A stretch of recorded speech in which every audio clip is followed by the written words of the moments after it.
A monster.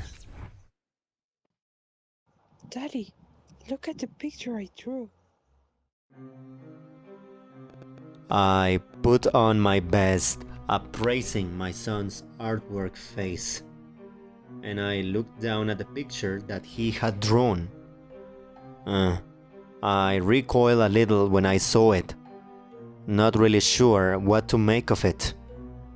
It was a baby head, like a baby doll, but no body, literally not a single body was attached to it. The hair was gone, nothing but dots on the scalp, and the eyes were missing and staring openly. A big silver loop, like a smile, ran through the head, and the bottom was covered with little metal legs, like spider legs.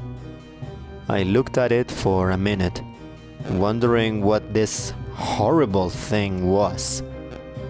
But suddenly, it came to me. I felt silly for being so anxious. Oh, good job, buddy. Is it the spider baby from Toy Story? I asked, handing it back to him. No, Daddy. It's the monster that comes to my window at night.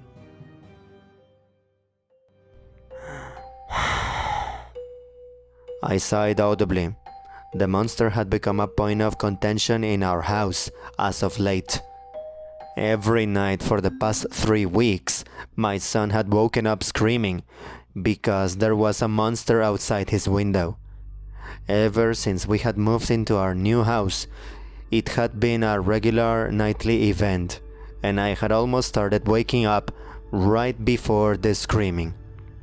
It never really mattered how fast I ran, though. There was never anything there when I arrived. He was always sitting up in his bed, pointing out the window and crying about a monster looking at him.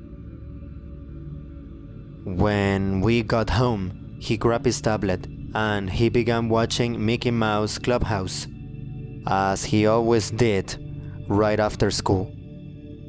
I made sure he was comfortable on the couch and not likely to run out of the door at the front, and I started washing the dishes. Between the 3 of us, we usually make a fair amount of dishes. I was just finishing up when my wife came home, grimacing at the picture on the fridge as she came in. That's an interesting piece of work. Apparently, that's the monster that has been waking him up every single night, I said, making her frown as she sat at the table. The monster again? This has got to stop. We have to do something. I wish I knew that. And I wish I knew what. I shrugged, tossing the drying rag into the sink. What if we spend the night in there tonight? Huh? What? What do you mean? Like on the floor or something? I looked dubiously at her. No, you could sleep on the other bed in there. I always forgot that there were 2 beds in my son's room. They were bunk beds, one on the ground and one on top. You know what I mean.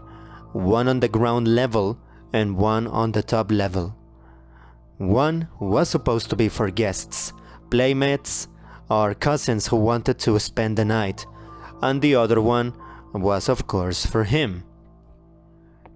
In reality, however, though, it was more of an excuse for my son to pick a bed to sleep in every night. He usually slept on the top bunk, sitting right beneath the window, but sometimes he liked to sleep in the smaller bed at floor level. Okay, Fine, I guess I'll spend the night in there. But hey, honey, promise you'll reward me in the morning? I teased my wife, to which she said that she would, and she giggled when I kissed her on the ear.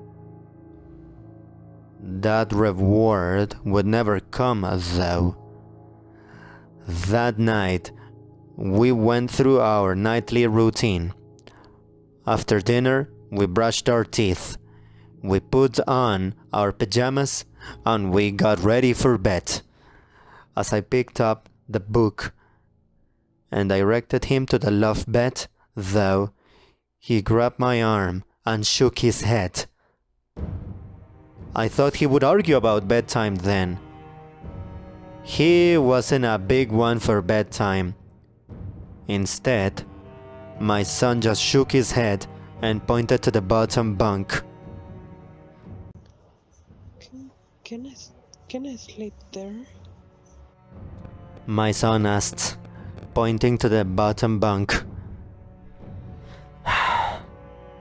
I sighed, and I looked up at the top bunk, wondering how I would get up that tiny little staircase. One look at my son showed me that something serious was going on. He looked scared, too scared for a kid his age, and I was suddenly kind of scared myself. What was so scary about this bed? This wasn't the first time he had balked at the very idea of sleeping in the love bed, and I was kind of hesitant to climb it. I got over this quickly and I told him that he could sleep in the bottom bed if he wanted. So, we read our Clifford book, and I turned off the lights, swinging up onto the top bunk as I snuggled down to sleep. For a few hours, I slept fitfully.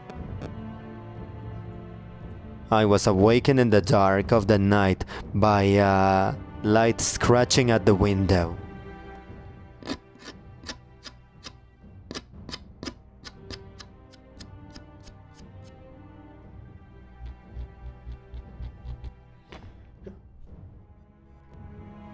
It wasn't a loud scrapping. It was soft, like something rubbing lightly against the glass as it attempted to get my attention. Maybe a fingernail, maybe a knife tip, but it was consistent in its efforts as it rubbed. After the picture I had in my mind earlier, my tired mind conjured an image of a baby head with metal spider legs scrabbling at the glass. In my dream, it dug perfect grooves into the glass like a jewel thief's tool in a movie, and it was making progress through the window. The baby's head had a mouth full of metal teeth to go along with its legs. The teeth gnashed at the glass as the legs cut, and I could do little else but lay there and watch him cut through the transparent barrier. I woke up as he scuttled in and leaped at my face, its twisted metal teeth twinkling. When I woke up, I thought the dream had not quite ended. The scraping continued, that soft, whispery sound. And I opened my eyes and I glanced at the window. I was covered. A pillow over my head and my eyes peeked from beneath a corner of the blanket.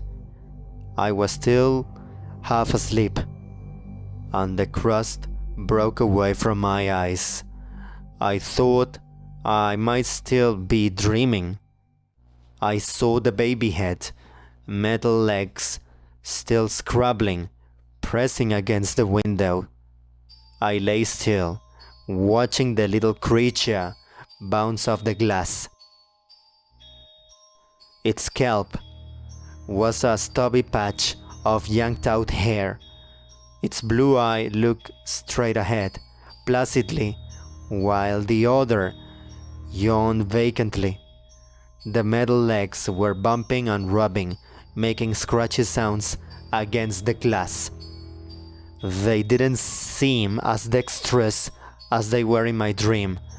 The monstrous thing seemed like a Halloween decoration, something blown by the wind as it swung from a post, and as I watched it shake and spasm, I noticed the ring.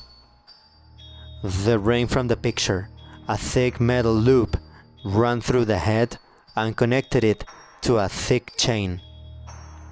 I paid attention. I looked.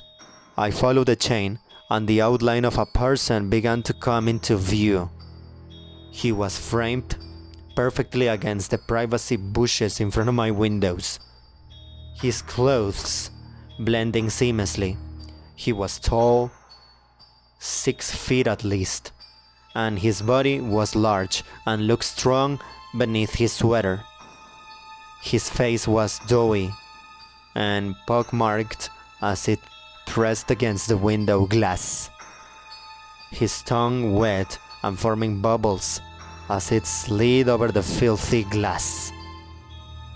His flesh was pressed to the window as he looked into the shadowy room, and his eyes searched for something. Thankfully, my son probably never saw him and had only ever seen the strange baby head necklace.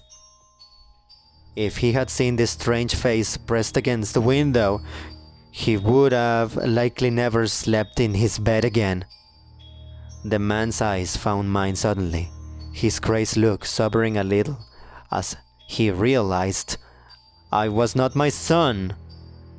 We locked eyes, and I'm ashamed to say that I did not deliver some piercing look that scared him away. I was just as scared as my son was every night before he started screaming in my dazed and fearful state. We stared at each other for a count of 5 before he broke and ran off into the night. The police just left, taking a complete statement and checking the bushes for evidence. My son is asleep in my bed. My wife is having him totally wrapped in her protective arms, and I'm sitting on the edge and setting this to words. Tomorrow I'm going to the hardware store. I'll be coming back with wood to board up the window. I don't care if this weirdo ever comes back or not. Before I let my son spend the night in that room again, I will make sure that no one can ever peek through that window again.